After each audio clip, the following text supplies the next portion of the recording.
forward to that. A couple of SuperCoach questions we've been sent through, which I will pose to you. Dane, and who wants to come on the show at some point and have a chat, he has one trade to use this week, and he's interested in our thoughts. So his potential trades, he has Suaso Su out for Niokora in. That's 285 for spending a bit of money there. And so his first trade of all is going to be, I believe, Lamb for Schuster. So he's already done that, and he's looking for a second trade. Let me just confirm. Oh, Moylan for Schuster, which serves him right for ever buying Moylan. So Sue for Niokora. Moylan's still going to make money, though. But anyway. His next one he's proposing is Tedesco for Walker. Next one, Moses for Sam. That was Tedesco for Cody Walker. Moses for Sam Walker, or Mitch Barnett for Payne Haas.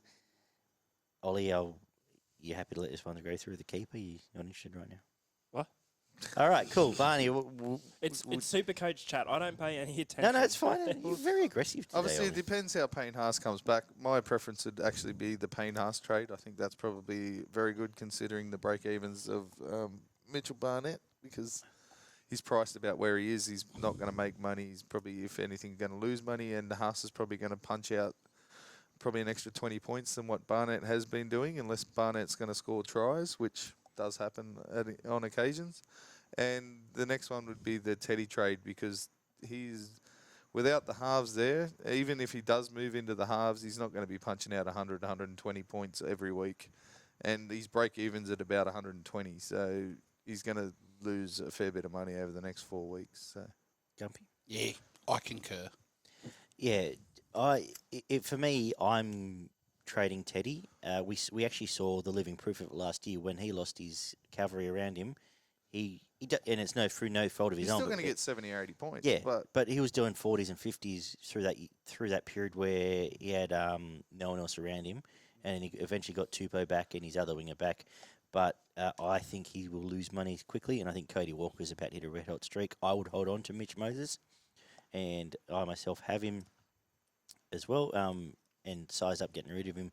But Mitch Moses is about to play a lot of very ordinary teams, and if one thing Mitch Moses likes, it's very ordinary teams. If you're going to miss your break even by about 40 points, it's roughly about $3,000 a point. So yeah, you can work that out on your own, how much money you're going to lose every week on week. It'd actually be a result of Teddy. It's not a knock on Teddy at all, or I'll write in and say Teddy won't play well, but he's going to try too hard and he'll start cooking himself, and Moses will be just having some fun. And traditionally, he really likes carving up the Tigers. And going into the halves, he's not going to have the line breaks and the tries that he's going to score. If he does end up going into the halves, he might get a few try assists, but the points are going to come. He basically played first receiver last game, and I imagine with a couple of kids there, he's going to be touching the ball quite a lot, potentially to his own detriment. So, yeah, I guess consensus is probably Teddy or Payne, going with Payne Haas, but Payne Haas walking into a... still not a bad trade either, with the other one that he was mentioning with the centres. Suaso Su. Actually, that's a very clever trade. I sized up Niokora myself. It might be a very good buy. Quick pat in the back from our Supercoach show. We did flag Connor Watson, we did flag Schuster, we did flag a few others, and they've all made Brayley. We've made a lot of money. So if you want to go back and check that out, you can see we're right. Stefano will make...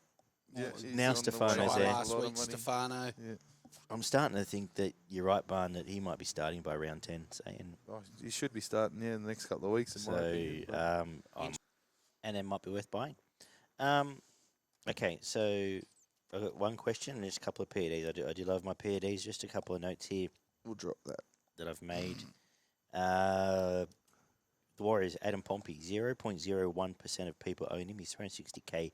There's not many good CTW options running around right now, to be honest. Negative break even. Yeah, but he's going to play the next 3 games. He's going to make points. If you don't, if you have. That's what I mean. Negative break even. He's going to make some good money over the next few. Same as Niokora, 0.03 people, 380K. If you're looking for just a trade because you're sick of some of the hype players, get them in. Ryan Sutton, 0.4 people. He's 444K, but he's a straight swap for Tapane. If you have him, he will make you money. Adam Dewey, 0.8%. I know he's 484, so it's a hard thing to get him into a 5'8" role if you're going to Luai or a Walker or someone else you like. But if you do have, or a Munster, if you have a Kiri and you're looking for someone that's going to make money, Dewey will. But your top 3 obviously you've got one of the big three. Even maybe Dylan Brown, it might be worth a swap from Dylan Brown to a Dewey. Big Mo Fodawaker, he is $500,000, but only 1% of people own him, and that is one of the most sickening He's stats punching I've ever out some seen. good numbers. Yeah, 80 last week and 60 the week before, and I'm very happy to have him. And Ray Stone, 60 points last week, 1.8%. He's 200K. He's going to make some money.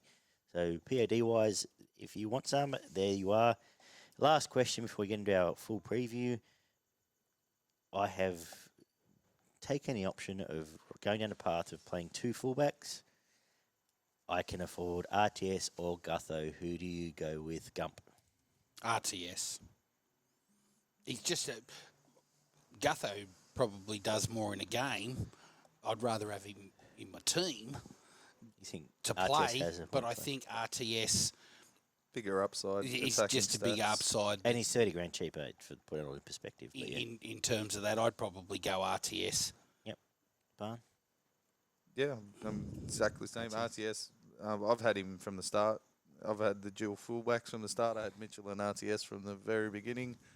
Missed out on a few points with Tedesco, but in the Rooster situation now, it's probably going to end up for my betterment, to be honest. Yeah, I'm happy. I've got Pappy and Yeah, be Mitchell happy if as Pappy too, mine. given the next few rounds. With Pappy Mitchell, as well. so I've got those two. I'm happy with my fullbacks. Yeah, no, what right now I have gone RTS, but geez, I had many looks at Gutho and tried all the sizes, but the flip side is Gutho Parramatta are going to tear some teams apart in the next 3 months. They've got the dream draw. You just don't get points for effort. But you don't get Like points for Gutho 100%. is effort. If and they're winning there's no RTS, points. especially if no Harris Tavita, RTS is going to be much more involved too. But anyway, that's an interesting poser to both of you. Let's